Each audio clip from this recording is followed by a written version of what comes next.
Hello! Today I wanted to go over some of the changes to how a player experiences the very beginning of this game. With the coming of Morrowind, there have been some changes, and for some of us who already have been through the base game and experienced the original tutorial, there will be some changes. So there will also be a few things that both new and old players alike will need to know about starting a new character in this new chapter of the game. This one's still alive. Okay, so after you go through the beginning scene, you will find yourself in the same situation that pretty much every Elder Scrolls Online, every Elder Scrolls period has ever started. You always start as a prisoner. And it's at this point that you'll be learning how to use your controls. If you already know how to do this, then you can go ahead and go right through that.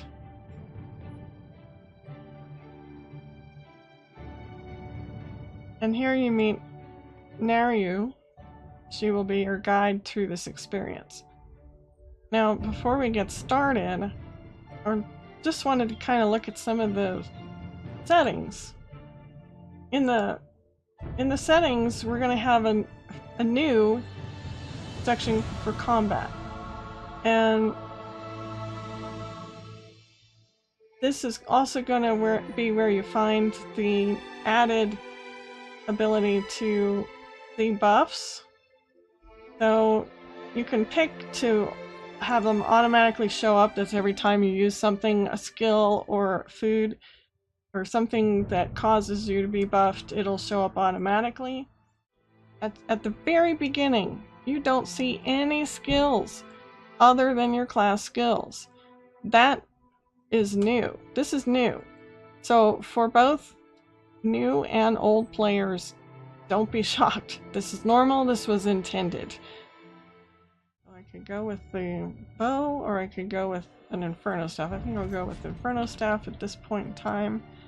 Killing an enemy with a weapon equipped will unlock new skill lines.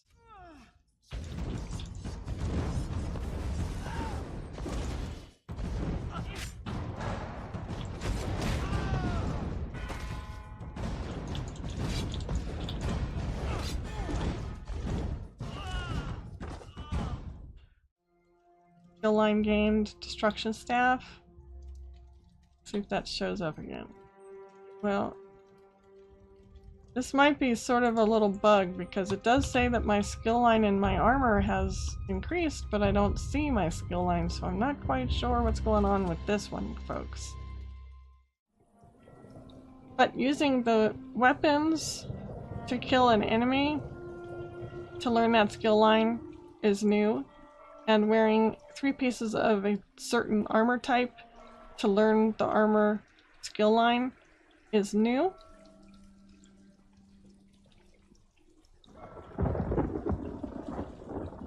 Nothing else appears to be new. Oh, yes. In order to get your racial passive, you have to reach level 5. To learn crafting, you need to craft or deconstruct an item or complete a crafting writ first. So if I am right here, I still don't have a crafting skill, so let me look and see what happens when I use this clothing station.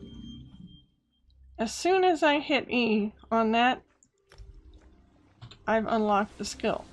So once you reach Vivek City after your tutorial quest, you will need to locate the Fighters Guild and the Mages Guild in order to unlock those skill lines. This place is kind of a maze, so just keep running around looking for these things, and when you get to the Fighters Guild, go inside.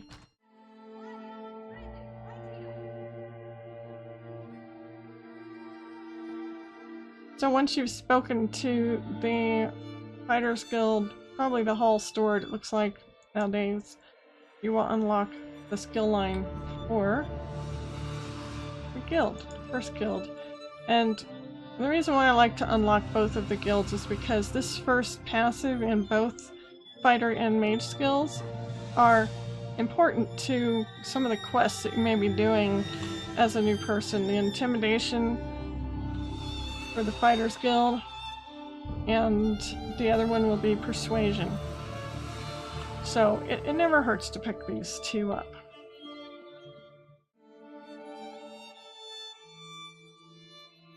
So as it so happens, once you come down the stairs from this fighter's guild, you run right into the door for the mage's guild. And then we'll have to go up here and see if we can find somebody to talk to. Magnus. Or, oh. While we're here, let's learn our alchemy. And enchanting. Now I got those skill lines open. Need to find somebody important. I talk to the Magister. There we go. The Mages Guild provides a safe, right. Excellent. Oh, I've got a few things unlocked by just going into the Fighters Guild and the Mages Guild. I've got both skills now, and crafting, all of my crafting. So now we're pretty much ready to go out there and start learning to use all of these skills in the world. So I found my way down to the Outlaw Refuge, and I sold a piece of stolen jewelry. So now I have Ledger Name. And then there's one more crafting skill that I forgot about, and that's cooking. So I'll go ahead and learn that. There we go. So now there should be all my crafting skills unlocked. This is quite an interesting way of doing things.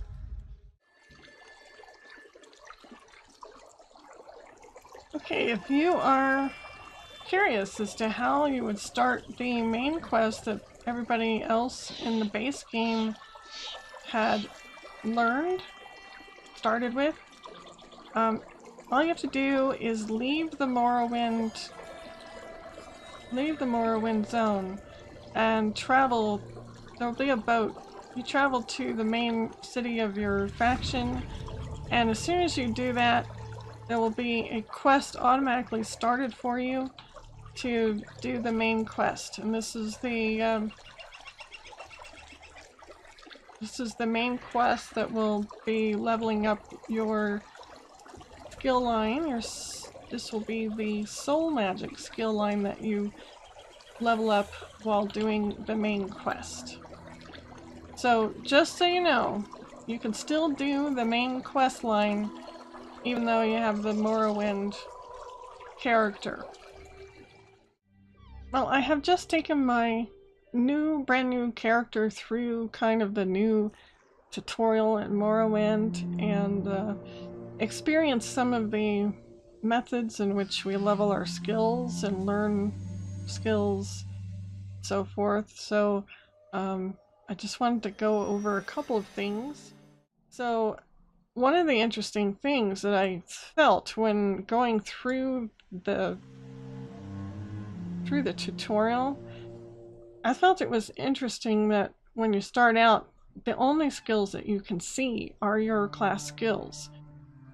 You can't see any weapon skills, no armor skills, no world, no guild, no crafting skills are on your screen. You only have your class skills.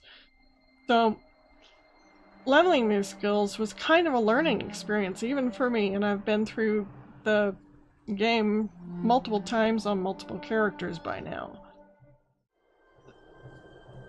What I felt interesting was that you have to unlock skill lines by actually using the weapons. So even if you find a bunch of different kinds of weapons, which I do, I like to do that in my tutorials, is pick up all the different kinds of weapons. But once you use that weapon on an enemy, then that unlocks the skill line, and I felt that that was actually pretty unique. So if I came into the game with absolutely no intention of being a melee character, if I wanted to be just a mage or just a Templar or just a Magicka character and had no interest in any other weapon, then my screen when I'm leveling up throughout the whole game will not be cluttered by a skill that I will never use. And I think that that's a very interesting change, and I like it. The other thing was that once you equip 3 pieces of armor, and that kind of confused me. I thought if you could wear 2 or just 1. In the usual game, you're leveling every type of armor that you are wearing. So usually you don't have to wear a certain type of armor in multiple pieces in order to learn the skill because it was already there. And in this one, the change is that you have to equip 3 pieces of armor in order to learn that skill line to level it. I found that a hindrance because if I joined with the idea of creating a Magicka character and I equipped mostly light armor, which was mostly what I could find in my starting tutorial, was I found 1 piece of heavy, a couple of pieces of medium, and a couple pieces of light, and I could wear them all so that I could have something, anything on this little new character. And I could see that each type of armor, that level, the knowledge level, was going up. You know, I could see that my medium was going up to 3 and my heavy was going up to 2. I was getting messages on the screen that shows my progression in that type of armor, and yet that armor never unlocked because of this requirement that you have to wear 3 pieces of it. That, I think, is confusing and probably not very desirable. The other thing is that you don't get to your racial passives until you reach level 5. And that's pretty easy. I think you can get to level 5 pretty easy. Certainly by the time you get out of the tutorial, you'll be level 4. You know, you do the tutorial and then you come out and do your very first quest, and you should be level 4 by then, if not 5, because there were certainly opportunities to kill many more enemy before I even left the tutorial area. So you could spend some time in the tutorial area leveling up. Then the trade skills, I'm not sure. I guess I kind of like that you have to use the particular crafting station in order to learn or unlock that skill. I think in the long run though, well, I guess it's okay. So I do think it was an interesting experience to go through that as an existing player, and I wanted to go through it as pure as possible, so I didn't use any add-ons and I didn't have any of my existing equipment to give to my little character. So it was interesting. I hope that you enjoyed this video. It's just a little taste of what it's like to be new, and even though I am an existing player and have been through this many times, I have never been through the Morrowind tutorial before today. So it was a learning experience for me as well. I hope you enjoyed the video. Thank you, and I will see you again soon.